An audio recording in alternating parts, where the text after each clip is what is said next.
a Mundo Sibarita.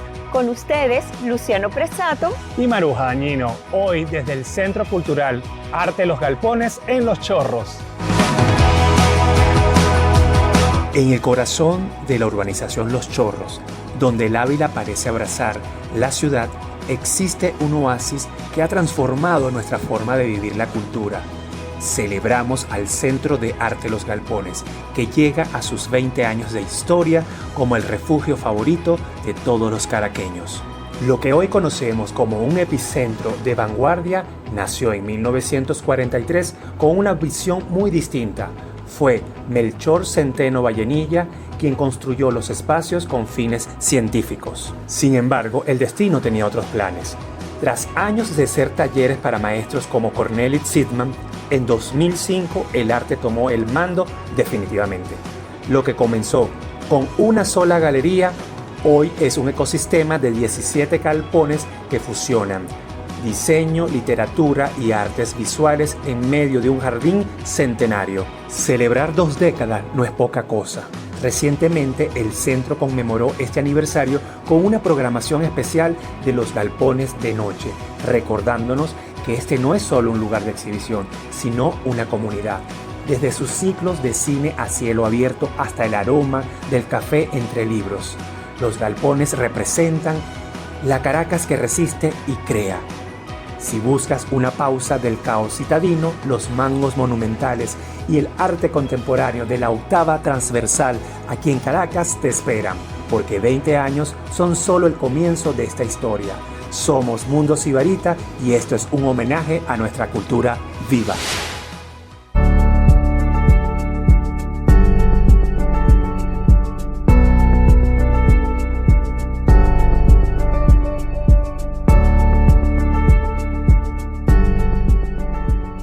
Y Mundo Sibarita se vino aquí a Cabinet Gallery. Estamos con Carlos Flores, uno de los directores, no sé si uno, pero bueno. Sí, bueno, Claudia es la coordinadora, pero también manda. Bueno, bienvenido a Mundo Sibarita en este nuevo episodio que estamos haciendo. Y aquí desde los Galpones de Los Chorros, cuéntanos de qué va Cabinet Gallery, Carlos. Bueno, Cabinet Gallery nace hace 6 años como un proyecto desde Instagram. Dado que, bueno, por mi trayectoria editorial, la gente pensaba que las entrevistas que yo hacía a los artistas era porque yo vendía obras de arte y yo no las vendía. Hasta que fue tanta la petición que, bueno, vendí una obra y a partir de ese momento, bueno, ya el resto es historia. Bueno, y además el nombre, ¿de dónde viene ese nombre? Cuéntanos un poco a nuestros amigos de Mundo Sibarita de qué va, de dónde nace. Hay una película muy vieja que se llama El Gabinete, en inglés, El Gabinete del Dr. Caligari, The Cabinet of the Dr. Caligari. Entonces es un juego de palabras porque siempre me ha interesado esa imagen del Gabinete de Curiosidades, que fueron los primeros coleccionistas, o sea, la primera imagen de un coleccionista serio que atesoraba maravillas around the world, que los iba buscando por todas partes. Y bueno, eran primero como unos muebles muy bien estructurados. Fueron las primeras galerías, si lo vemos así en el tiempo. Pero ya tenemos la nuestra aquí en los Galpones de Los Chorros, un centro de arte espectacular que, bueno, alberga muchísimos espacios y este es uno de los más especiales. Y Carlos siempre está presentando actividades, eventos y siempre hay una actividad todo casi que mensual. ¿Haces cuántos eventos haces de exposiciones? Bueno, porque las exposiciones le damos el tiempo necesario para que sean eso, exposiciones, no un mes, sino 2 o más. Y entonces en el lapso incurrimos en la necesidad o en eso, pues las ganas de reactivar la muestra y hacemos conversatorios, brindis, proyecciones. Y bueno, Los Galpones está cumpliendo 20 años y nada mejor que reactivar un espacio que es un oasis en la ciudad. Sí, 20 años con un espacio que tiene mucha historia, que después Maruja y yo, que somos del Mundo Sibarita, le vamos a contar un poquito más de qué va esta historia de los galpones. Pero, ¿qué tenemos presente y qué tienes ahorita actualmente dentro de estos espacios? Bueno, Carlos. nosotros tenemos 2 salas, una pequeña y una más grande. Arrancamos con la más pequeña y después llegamos hasta aquí. Y ahorita tenemos en esta sala que inauguramos ayer justamente la exposición individual de Jaime Castro Orostegui, que es un venezolano de San Cristóbal, con una larga y notable carrera en el mundo de las artes visuales venezolanas. Su obra está en la colección del Museo Reina Sofía. y esta muestra plantea un recorrido visual casi vívido de lo que es el paisaje en el sur de Latinoamérica, porque él vive en Chile, entre Chile y Venezuela. Entonces, bueno, es como esa imagen que tenemos de los pintores viajeros, pero él le devuelve el gesto a la inversa y se convierte en un artista viajero a través del lente, viviendo en lo más al sur posible, ¿no?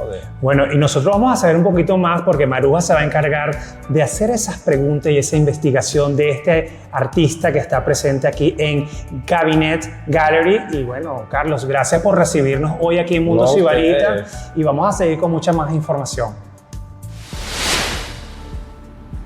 Yo feliz de reencontrarme con Jaime Castro, un amigo de hace, desde los 90, creo que no nos veíamos. Claro. Jaime es un artista plástico, egresado del Reverón, y allí nos encontramos hace muchos años. Jaime ha estado fuera del país, yendo y viniendo, pero en esas venidas no habíamos coincidido. Estoy muy feliz. Jaime, ¿cómo estás? También, no, feliz también de encontrarme contigo, por supuesto. Bueno, sí, imagínate, yo era de la primera, o soy de la primera promoción de lo que fue el Instituto Reverón. Y bueno, claro. lindos tiempos pasamos, ¿no? Claro, el olor a trementina que había en esos talleres, eso era demasiado rico. Así es. Mira, bueno, Jaime está exponiendo en Cabinet y por eso estamos conversando con él en este momento, porque sería, la verdad, un privilegio que Jaime nos hable de su obra. Esta exposición que se llama Montaña Elevada, y es una exposición de fotografía. Bueno, fotografía y objetos. Y objetos, ¿no? claro, o sea, claro, instalaciones, claro. Hay dibujo también. Claro, sí, es verdad. Sí, hay objetos en plexiglas preciosos, unos objetos transparentes, unas construcciones bellísimas que parecieran salinas, pero bueno, yo no... Pero es la sensación que me da. Igual eso no importa, porque el arte contemporáneo es así, y el arte siempre ha sido así. ¿Empezamos a ver las obras? Sí, cómo no, claro que sí. A ver, aquí... Bueno, tengo la sensación de que lo más importante son las escalas. Bueno, algo de lo más importante, porque esta camionetita que está aquí es un puntico en medio de ese paisaje tan grande. Así es. Cuéntame, ¿por dónde van los tiros? ¿Por dónde van los tiros? Bueno, mira, te tengo que hablar primero que nada de una impronta que tengo de como mi aproximación al hecho creativo viene desde la escultura, ¿sabes? Entonces casi que cualquier cosa que yo hago, lo hago a partir de la acumulación o la adición de cosas para formar algo, bien sea una fotografía, un video, un dibujo o una misma escultura. Entonces en este caso yo hago varias tomas de este lugar. Todas las tomas que van a ver acá hoy, las fotografías, están hechas entre el norte de Chile y el altiplano boliviano, hasta llegar al Salar de Uyuni en Bolivia. También hay cosas del lago Titicaca. Y entonces lo que hago yo, o lo que he venido haciendo durante varios años, ¿no?, es trabajar con el paisaje y retomando la idea de mi impronta escultórica, ¿verdad? Por ejemplo, en esta imagen que ves acá, yo tomo como 5 fotografías que luego uno, y todas ellas me muestran, en este caso, esta montaña espectacular que hay allí en el altiplano boliviano, ¿sabes? Y así vas a ver cada una de las piezas tiene como la intención de que uno como espectador, al igual que yo en ese momento, es como detenerte a contemplar lo que tienes ante ti, ¿sabes? Y de una u otra forma como verte a ti mismo en eso que está allí. Eso por una parte. Pero por otro lado también uno tiene, o en mi caso, tengo la aspiración un poco de mostrar partes de nuestro planeta, por decirlo de alguna forma, ¿verdad? En la cual uno puede como aproximarse a la creación misma, ¿sabes? Es como un encuentro contigo mismo, con el tiempo que tú te tomas para poder observar algo. Claro. Observar a una persona, observar un objeto o observar un panorama, ¿no? Claro, porque me estás hablando de la contemplación, y eso me maravilla, me encanta, porque la contemplación es un hábito que se ha perdido en este mundo contemporáneo, vertiginoso, en fin, con tantas distracciones, y sentarse a contemplar, yo creo que va a tener que ser una vocación de este siglo, ver cómo retomamos eso. Eso es muy lindo. Ahora fíjate que tu contemplación no es una contemplación naif, no es una contemplación ingenua, porque claro, tú tienes el alma del artista, el que compone, el que sabe qué fotografiar y cómo fotografiarlo, y yo siento que aquí, a ver, es algo que me produce un poco de incertidumbre, por decirlo de alguna manera, y es que tus obras tienen un nivel de detalle altísimo y al mismo tiempo parece pintura. Entonces hay momentos en los que siento, no sé, ¿es fotografía o es pintura hiperrealista? Mira. Entonces eso de verdad me parece un encanto, pero me gustaría que me hables acerca de estas instalaciones. Ajá. Bueno, mira, esto es como una pretensión, ¿verdad? Desde el dibujo, crear un espacio. Entonces, estos dibujos que están acá son los que generaron estas tres piezas que están acá, estas tres montañas. También tengo el dibujo del lago, pero que no lo incluí en la exhibición, ¿sabes? Pero, por ejemplo, esta montañita que está aquí es ese dibujo que está allá. Y estas dos montañas son... Sí, entonces yo como parto en este proceso. ¿Te acuerdas que yo te decía que siempre es a partir de la adición de cosas, ¿no? Entonces empiezo dibujando esa montaña imaginada, ¿sabes? Hago el trazo y luego eso yo lo digitalizo, o sea, le tomo una foto, lo digitalizo, lo paso a un programa de computación, que en este caso es AutoCAD. Hago cada una de esas líneas representadas y luego eso lo mando a cortar en láser, el acrílico en láser, y después de todo eso lo construyo, lo ensamblo y con una peguita lo conformo, pues. Entonces la idea también, además, es como crear una atmósfera y que el alrededor lo ponga uno mismo con su imaginación, ¿no? O sea, fíjate tú que insisto un poco con la idea de la contemplación también, porque en estos días que tenemos con la era digital, ¿verdad? Queremos todo para ya, todo tiene que ser absolutamente rápido, y la invitación es a que todo sea más lento, de que nos tomemos el tiempo para vernos, para escucharnos y para elaborar las cosas, para presentarlas. Entonces también para asimilarlas, como que tendríamos que detenernos un poco, darnos la oportunidad de detenernos y de vernos realmente. Bueno, y aquí yo lo que veo es que seguimos con el tema de las escalas, ¿no? Así es. A ver, Jaime, cuéntame, ¿cómo se llama esta obra? Bueno, esta pieza se llama Lago Profundo, ¿no? Y lo que quise con la escala, con la ayuda de la escala, ¿verdad? Y para eso pongo la representación de este personaje como una suerte de nadador o clavadista, mostrar por la diferencia de tamaños cuán profundo es este lago, ¿no? Y con las lajas, por decirlo de alguna forma, o las cotas de representación, allí vemos la parte que podría reflejarnos a nosotros cierta profundidad, pero al mismo tiempo como una especie de introspección hacia el inconsciente o hacia el interior nuestro, de nuestra mente. Y a ver, ¿y tú entonces has hecho un clavado allí? De cierta manera, ¿no? En el tuyo, en tu propio lago. Claro, y es una invitación a la gente que lo haga, ¿no? Claro. Y luego también las sombras son importantes, ¿sabes? Que te muestran de cierta forma como el dibujo original, pero al mismo tiempo te muestran como esos estratos que pudiéramos ubicar en nuestra mente y de la cual nosotros como que deberíamos jugar a deshacernos de todo aquello para quedarnos como en una especie de vacío, ¿no? Claro. Me gusta la idea de vacío también. Sí, bueno, a veces es necesario crear un vacío para poder retomar.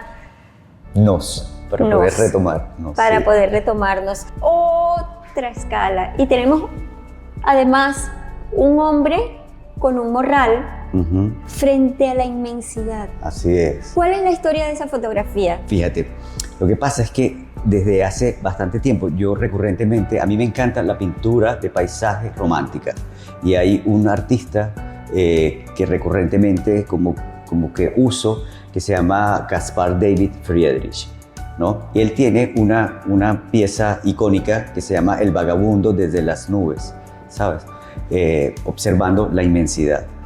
Y en esta situación yo estaba en este lugar, esto es en la Isla del Sol, y lo que tienes en el fondo es el lago Titicaca. Dios mío. Ajá, y estaba este personaje allí viendo y contemplando el lugar,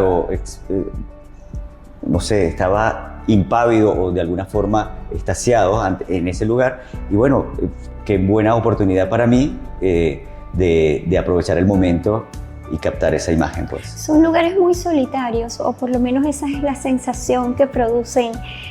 Tienes, a ver, de alguna manera esa soledad parece que te arropara.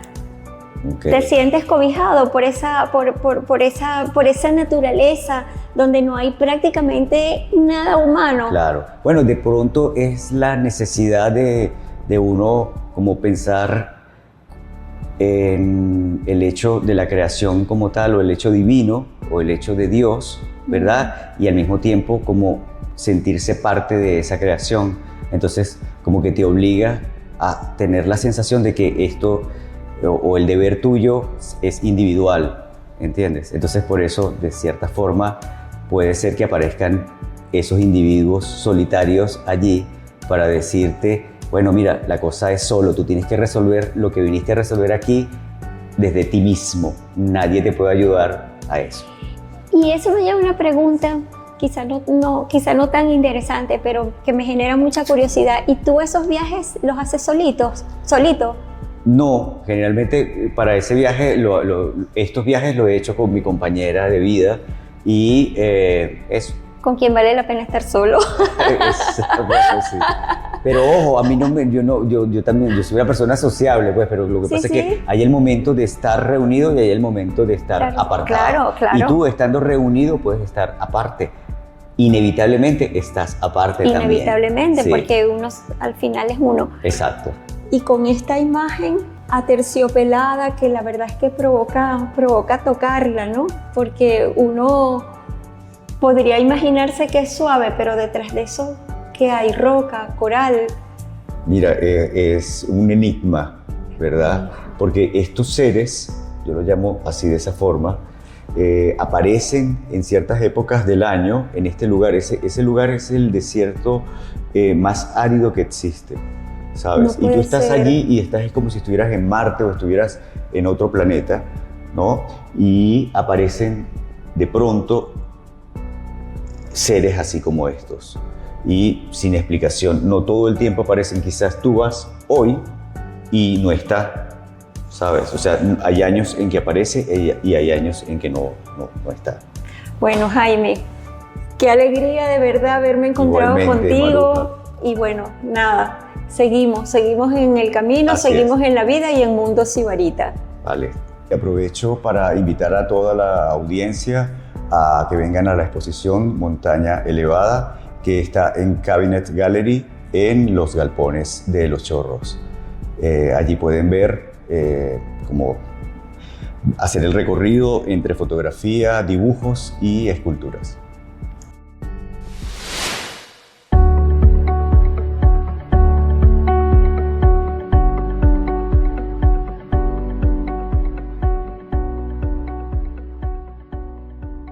Y me vine a Boca Café, aquí en el Centro de Arte de Los Galpones, a tomarme este cafecito. Seguimos en nuestro Mundo Sibarita. Esta vez estamos desde Boca Café. Víctor Montilla es, junto con su esposa Luz H., creador de este proyecto precioso de traer café desde el origen, desde su origen, que está en Boconó. Y vamos a probar unos cafés hoy de acá y Víctor nos va a contar algunas cosas, no solamente acerca de su proyecto, de su emprendimiento, de su empresa, sino también y sobre todo del café que nos podemos tomar acá. Víctor, bienvenido a Mundo Sibarita o bienvenido a Mundo Sibarita a Boca Café. Bueno, bienvenido a estos mundos que nos encontramos y de verdad pues un placer, enorgullecido de que estén acá y pues bienvenido siempre a su casa, como siempre decimos con nuestro café, que es de mi casa a tu taza. Y bueno, bienvenido al Mundo Sibarita, que acá a probar nuestro café, a degustarlo y a conocer sobre el café venezolano. Víctor, primero que nada, yo sé que tú y tu esposa también son de Boconó. Sí, bueno, mi esposa es de acá de Caracas, yo soy de Boconó y por eso es el nombre Boca, Boconó, Caracas, y que se unifica el concepto de que acá distribuimos nuestro producto y que ha sido la parte de crecimiento en nuestras tierras, en ir creciendo, en sembrar, y que ha sido parte de este proyecto es la unión familiar, el encuentro de la familia y el reconocer lo que hacíamos en la parte ancestral, lo que hacían mis abuelos y lo que hoy queremos hacer y resaltar el producto venezolano. Es decir, que ustedes mismos siembran su café en Boconó. Sí, lo sembramos, lo cultivamos, hacemos la parte de beneficio. Ya ahorita, pues gracias a Dios empezamos a tostarlo también y hacemos la parte de selección. Hacemos toda la cadena de valor dentro del café. ¿Ustedes ganaron recientemente este premio, la Taza de Oro? Sí, lo ganamos en el 2023 con una variedad 100% venezolana, café que se hizo, genéticamente se unificó en Táchira y pues resaltamos, ese café llegó a nosotros por mera curiosidad cuando empezamos con este proyecto de la siembra, que fueron alrededor de 1.400 plantas en su momento. Y pues ha sido un café con 90.11 puntos, variedad 100% venezolana y que pasa a ser un café exótico de sumamente calidad y estándares internacionales. Aparte de eso, en el 2023 pues todas las cosas fueron llegando en conjunto, la parte de premiaciones, la parte de reconocimientos internacionales, esos concursos que hemos ido a Francia, hemos ido a Bielorrusia, los primeros baristas que salieron a competir en la industria del café venezolano fueron con nuestro café y pues resaltar ese punto, englobar ese punto del café venezolano que sí tenemos con qué, conociendo nuestro campo, nuestra tierra. Fuimos a Corea, hemos ido a Francia, Bielorrusia, Colombia, Chicago y bueno, seguimos rompiendo esas fronteras y que un productor pueda llegar un poco más allá con los sueños y esas inspiraciones que ustedes mismos nos causan. ¿Qué quiere decir, Víctor, unificar el café? Cuando tú dices el café se unificó en Boconó. Se unifica es porque rompe esas barreras del productor de conocer qué es lo que tiene, verificar qué es esa educación del concepto del café, de conocer qué fragancia, qué aroma, qué lo representa en su terroir. ¿Y qué significan esos microclimas? Esa belleza, esa parte de magia que engloba cada una de las haciendas. Es reconocer eso y demostrarlo en una taza. Independientemente de las variedades que ustedes tienen, ¿hay algo en común con el café que se produce en Boconó? Sí, hay algo en común. Son esa parte de microclimas y pues la parte de esa agua bendita, de esa magia de los momoy, que nos resalta como magia en el campo, en el bosque, de cuidar cada parte, cada árbol, cada cosita que se siembra. Eso es lo que nos resalta, es esa magia que tiene Boconó y bueno, por algo es el jardín de Venezuela. ¿Cuánto tiempo tienen ustedes con este emprendimiento? Con este proyecto tenemos 10 años ya que lo retomé desde el 2015, empecé a educarme, a conocer y que ser algo diferente en el mundo del café, en la parte de cosecha, en la parte de selección y en cómo diferenciarme a los demás cafés y que reconocer que no es competencia, sino es agregarle valor. ¿Y cómo es esa diferenciación?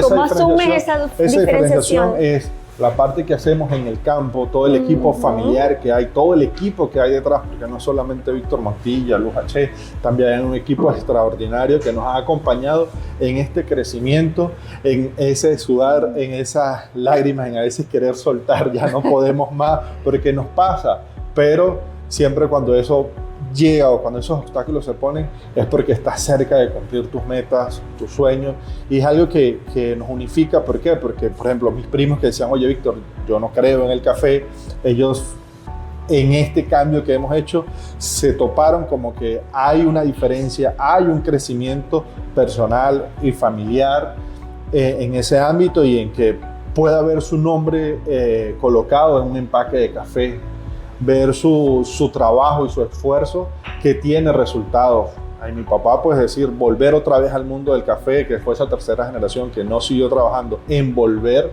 al mundo, fue increíble. Es increíble de que él diga, oye hijo, usted otra vez está retomando esto, y bueno, ha sido parte también, es parte fundamental en todo lo que hacemos en el proceso. ¿Quién en tu familia comenzó sembrando café, cultivando café? Mis bisabuelos. ¿Tus bisabuelos? Mi bisabuelo Francisco y mi abuelo Ángel, La Cruz, Ángel. Ellos fueron, tanto por la parte materna y paterna, fueron los que hicieron este inicio, y pues hace poco, pues mi abuelo Mere, me recuerdo cuando me daban 5 bolívares para llenar cada catambre que nos mandaban a todos los primos a la hacienda, y pues ese reencuentro entre primos que lo recogíamos, íbamos a las plantas, usted me agarró más. Ojo, yo no pensé trabajar en el mundo del café, y pues algo muy bonito es que me ha inspirado, me ha hecho soñar y seguir creciendo y ver los resultados cada día en cada persona que te reconoce, en cada persona que ve el trabajo que hacemos, o en cada persona cuando toma una taza de café y dice, wow, eso te llena y te dice, se está haciendo el trabajo.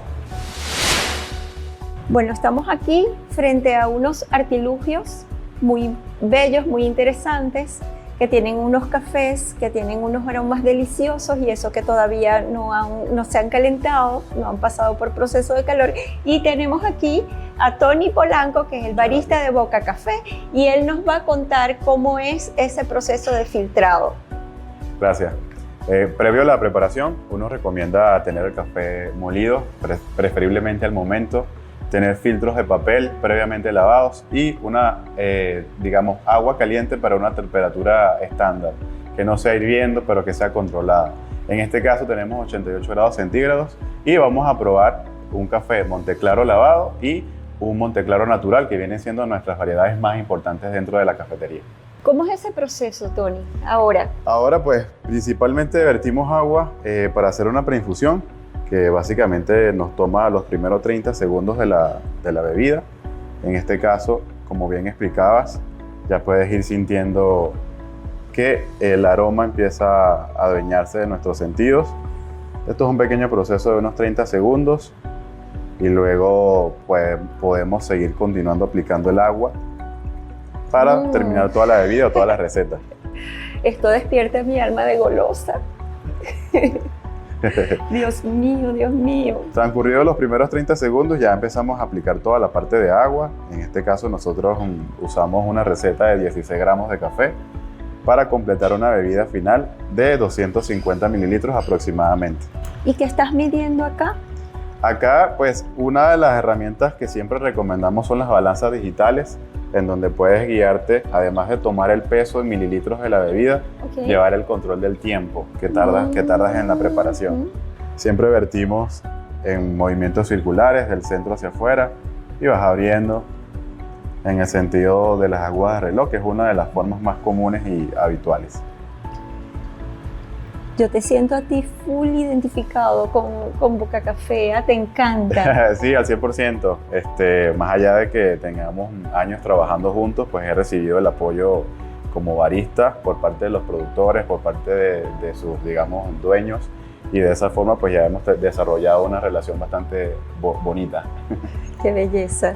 Vale, cuando finalizan ya los 250 mililitros de agua que necesitamos para la receta, es importante retirar, en este caso las cafeteras, tenemos un origami y un B60 de la parte superior para que el goteo, que ya empieza a ser de manera, digamos, no uniforme, no impacte sobre el resultado final de las bebidas. Después de allí ya podemos servir y degustar. Imagínate qué nivel de detalle. Siempre.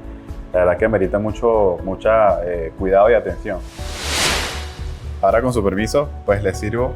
Acá tienes un Monteclaro lavado, repito, es una de nuestras variedades, digamos, principales. Y aquí tienes un Monte Claro, pero con un proceso natural. Evidentemente, dos sabores diferentes que los invito a que puedan probar para que encuentren las diferencias. Qué rico. No tiene nada de azúcar, no tiene nada agregado, simplemente el trabajo de nosotros en el campo, principalmente por los caficultores que tenemos allá, pues así como está el señor Víctor y el grupo grande de trabajo que hay allá. Ese proceso de que hay fermentación de uvas, de que hay una fruta allí madura, entonces esa es parte del proceso. Y en el lavado, no sé si notas la parte de dulzor, la suavidad que tiene, lo sutileza, manzanilla, va a una parte más limpia del café. Excelente. Boca Café. Salud. ¿Qué les pareció? Excelente. Recuerden todo. que nuestro café es de mi casa a tu taza. ¿Y dónde está Maruja, Dañino? Aquí estoy, Luciano. Lo encontré, el libro de Cristina Rafali. Qué bueno, Maruja, que conseguiste el libro de Cristina Rafali, un libro excelente, Combustión y otros relatos. ¿De qué va este libro, Maru? Bueno, primero, debo decir que yo estoy subyugada por este libro. Este libro que está publicado por Eclepsidra, una editorial venezolana. Cristina tiene cerca de 10 años viviendo en Francia y ella es intérprete para la policía de español al francés. Es decir, que ella atiende casos de migrantes de habla hispana. Este libro está inspirado en algunos de estos casos que Cristina conoció de primera mano como intérprete. Inspirado, no exactamente contado, no son crónicas, son relatos. Y relatos escritos en un lenguaje, bueno, como solo Cristina sabe, porque yo reconozco de verdad, y me alegra mucho decirlo, que Cristina para mí siempre ha sido una maestra de la escritura. De hecho, yo creo que yo encontré mi propia voz como escritora leyendo a Cristina Rafali. De verdad, es una gran amiga. Y qué interesante, Maruja. Además que yo quiero a nuestros amigos del Mundo Sibarita que siempre están pendientes de una recomendación de un libro porque de eso se trata este espacio. Mira, Cristina Rafali nos brinda en este volumen un conjunto de magníficos relatos, como bien dijiste tú, Maruja, donde la ficción hace sinestesia con la crónica. Y qué bueno esto, ¿no? Qué interesante todo este particular libro de Cristina. Combustión. Hay un relato que es maravilloso, el primero que es sobre los celos, es una cosa, pero de verdad muy magistral, es un cuento magistral, de los mejores cuentos que yo he leído, de verdad, no estoy exagerando, porque así lo siento y así lo veo, así lo percibo, y no es que yo haya leído pocos libros en mi vida. Cristina, de verdad, me has llegado directo al corazón. Y bueno, ya no se pierdan este libro. Yo lo voy a buscar porque tú tienes el tuyo y yo voy a buscar el mío aquí por estos espacios. Pero seguimos, bueno, y nos conectamos con la zulianidad, Maruja, porque además tenemos el libro de Jacqueline Goldberg, que es Mata de Nervios Poemas. Qué chévere este libro, porque además es excelente para estos momentos donde tenemos que, tú sabes, bajar los nervios y buscar una manera de, bueno, poetizar la situación, no sé si llamarlo de esa manera, Maruja, pero con un lenguaje preciso, casi que aforístico y envuelto en la intención de la parábola. Matanervios nos revela desde la conciencia un lenguaje poético. Así que bueno, me estoy leyendo aquí este pequeño relato también del libro de nuestra querida Jacqueline Goldberg. Jacqueline es una de las poetas más prolijas, creo, de este país. Bueno, tiene infinidad de libros de poesía. Mata de Nervios, me gusta además ese título porque es muy ella. Este es un poemario muy profundo. Yo creo que además ella se trabaja a sí misma escribiendo poesía. Saca sus demonios, sus fantasmas. A ver qué dice allí. Vamos a ver. Nada soy fuera de mi lengua entrepierna, lengua saliva, lengua coliflor. No sé vivir sin diminutivos, sin las sílabas renegridas de mi lengua puño, mi lengua sexo. ¡Wow! Esto es demasiado interesante y creo que estos poemas de Jacqueline Goldberg, bueno, también bajo los editores Oscar Totman, ¿no? Sí, Oscar Totman Editores. Editores que creo que también vale la pena recomendar y que tenemos aquí en nuestra pequeña, bueno, espacio de recomendaciones. Y tenemos otro libro, Maru, que, bueno, cuéntale a nuestra querida gente de Mundo Sibarita de qué va. Bueno, este es el Diccionario de Cocina de Alejandro Dumas. Este es un trabajo que Alejandro Dumas no terminó de escribir porque, bueno, él se planteó, él era un cocinero de verdad increíble. Si alguna fascinación tenía era la gastronomía. Un día Alejandro Dumas dijo, bueno, de todos los viajes que yo he hecho, de todas las indagaciones gastronómicas que yo he hecho, además, ojo, cuando llegaba a un hotel se metía en la cocina y cocinaba. Y después le pagaba a los pinches, a los asistentes de cocina. Él dijo, voy a hacer, ¿por qué no hago un diccionario de cocina? Y este libro, que no está completo porque él no terminó su trabajo, tardó 10 años en hacerlo, ya estaba mayor, ya, en fin, su situación era diferente, empezó a escribir esta belleza de libro y muchos años después lo descubren y lo publican. Y mira que nota que tener un diccionario de cocina, y tú que eres una experta también en hacer libros como Los Alimentos del Deseo, que ya ustedes saben, pero qué bueno tener este diccionario. Fíjate que aquí abrí uno así al azar a nuestros queridos amigos y ahí, bueno, anguila, bueno, tú que eres más francesa que yo, ¿qué dice aquí? La pollute. Anguila, bueno, eso lo cortamos porque de verdad la pronunciación es fatal. Pero la ensalada de apio, tenemos guiso de apio, o sea, esto está por avestruz. Sí, por avestruz. Avestruz. Imagínate tú qué exótico, avestruz. Y cada uno de estos platos es una historia.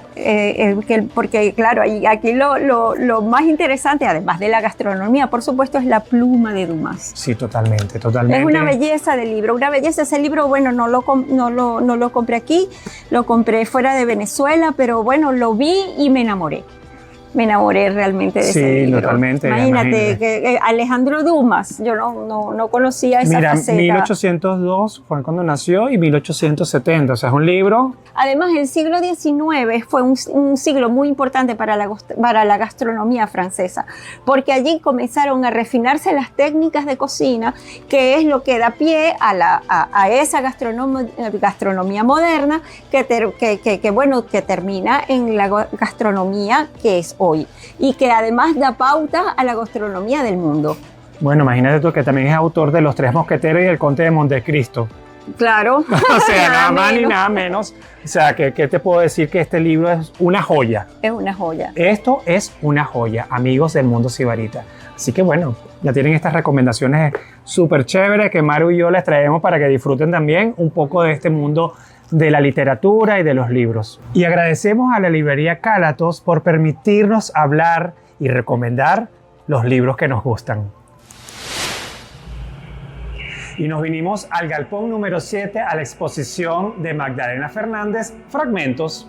Magdalena Fernández es una artista venezolana que vive fuera del país hace mucho tiempo y que ha venido a traernos su obra que tiene reminiscencias de la obra de nuestra artista contemporánea y un poco más atrás de la época moderna, Gego. Lo que estamos escuchando detrás, esa sonoridad, forma parte de algunas de las obras que están en esta sala. En definitiva, es una exposición interactiva.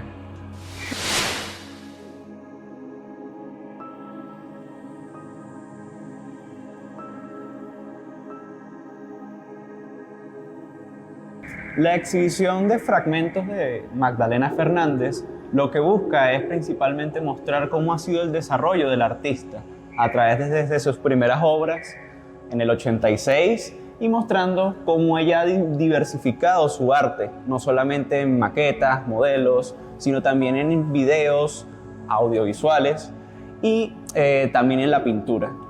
Qué interesante ver toda esta propuesta de Magdalena Fernández y ver que, bueno, uno puede sumergirse en sus obras y también tiene diferentes materiales que presenta en esta exposición que tenemos aquí en el Galpón 7. ¿Qué más nos puedes explicar a través de toda esta exposición? Bueno, por lo menos lo principal es que aquí ella exhibe un poco de su metodología. ¿En qué sentido? Magdalena Fernández es una artista que trabaja en espacios grandes.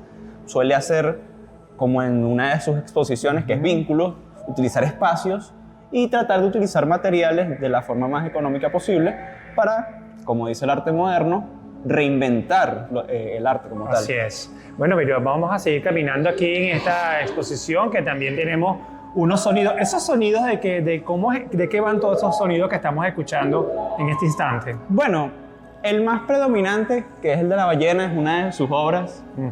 Es una pequeña representación de cómo el sonido puede afectar a las imágenes. Suelen tener algunos significados, pero principalmente Magdalena lo deja a la interpretación de cada quien. Okay. Algo que podemos destacar del video es que es una ballena con su hijo. Okay. Y cuando suena el niño, las líneas son más delgadas. Pero cuando se escucha más grave, que es la madre, las líneas se vuelven más pesadas, más fuertes. Qué bien, qué bien. Bueno, Alejandro, de verdad que estamos caminando aquí en este espacio, que no solamente son dos espacios que tiene la exposición, el Galpón número 7 y el Galpón 8, que ya vamos a visitar en un instante. ¿Y esta obra cómo se llama? ¿Tiene un nombre específico? Eso es también algo bastante característico de Magdalena. Magdalena no suele etiquetar sus obras como tal, con un nombre. Suele, claro, marcarlos para identificarlos, pero la persona puede ponerle un nombre si eso gustaría. Y las personas, bueno, yo me estoy colocando aquí, pero uno puede interactuar con la obra como tal. Sí, correcto. Muchas de sus obras son interactivas porque ella busca que justamente la persona tenga esa forma de interactuar, de vincularse, de entender, o por lo menos tratar de proyectar muchas de sus emociones, sus experiencias. Y los materiales, estamos hablando de este tipo de material y los que tenemos en este espacio. ¿De qué material trabaja ella? Bueno, ella suele utilizar, como le dije, las cosas que tratar de como economizarlo. Puede que en una obra utilice un material resistente como un aluminio, un zinc, pelotas de goma. En otro puede utilizar algo un poquito más sofisticado, pero al final del día siempre suele ser bastante ahorrativo, económico, algo que pueda utilizar cualquier persona. Qué bien. Además que todo es un poco también una retrospectiva de su historia como artista, ¿verdad? Sí. Eso podemos hablar que de esa manera ella y ustedes tienen esta exposición ¿hasta qué fecha?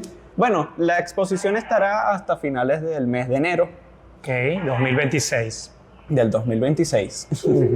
Qué bueno. Y bueno, ella aquí por lo menos muestra cómo ha tratado de también mover el arte a otras formas. Por ejemplo, exhibiciones. Estas son principalmente maquetas que muestran cómo ella pasa de lo pequeño hasta lo grande. Aquí se puede exhibir cómo justamente estos modelos se intentaron hacer en árboles en un espacio muchísimo más grande. Ok, a escala. Estamos hablando a escala con respecto a lo que es la propuesta que tenemos aquí en la exposición y tiene unas medidas específicas. Fíjate que aquí tenemos todo el cronograma, o sea, de fechas de cuando ella fue haciendo todas estas obras que muchas la llevaron a escala, como vemos en este ejemplo. De hecho, también podemos aquí destacar algunas que fueron las primeras de todos, en los años que tuvo en la universidad, ya que ella en su historia estudió matemáticas y física por un tiempo, luego pasó a diseño y luego se dedicó al mundo del arte. Estas serían algunas de ellas desde el 86. Sí, eso es interesante de Magdalena Fernández, que ella es una científica. Una científica que se vino al mundo de las artes y que creo que, bueno, los estamos viendo ahorita aquí en el Galpón número 7, así que sigamos caminando y viendo toda esta exposición. En esta exposición, Magdalena Fernández hace algunos guiños a algunos artistas contemporáneos geométricos. esta obra, por ejemplo, y eso me encanta, es una reinterpretación, un ready-made de una obra de Alejandro Otero, y ella lo que hace es que este colorismo lo saca del plano de la pintura, lo digitaliza y le da movimiento real. Vínculos de Magdalena Fernández representa una obra naturalmente hermosa, la cual se puede ver desde un principio simplemente con entrar al galpón número 8 del Centro de Arte Los Galpones. Vínculos no es simplemente una obra de arte que ella haya simplemente hecho a través de algún tipo de motivación, para nada, todo tiene una evolución total, la cual se puede ver también en su otro espacio, en el galpón G7. Y realmente Vínculos representa justamente eso, una obra la cual señala desde primera apariencia los vínculos que hay entre las esferas de silicón de color blanco. La obra inspira, sobre todo, y más allá de lo que se pueda pensar, lo que su título indica, el vínculo que se tiene con el otro.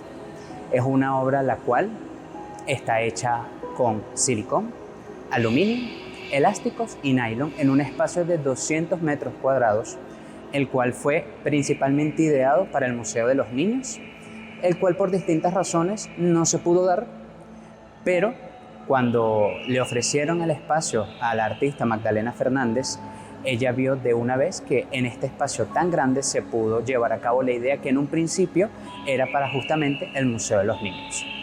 La obra es totalmente interactiva, es una obra que incluso representa una cosa, pero realmente tienes que interactuar con ella para poder comprender el concepto que se te quiere hacer llegar.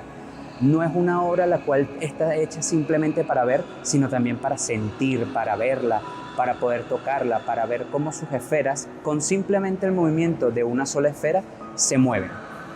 Cada una de las esferas, con el simple movimiento de una sola, se mueve. Sin importar el momento o en el contexto en el que estés, la obra siempre te indica un tipo o un concepto distinto de la obra a la cual ella está haciendo referencia.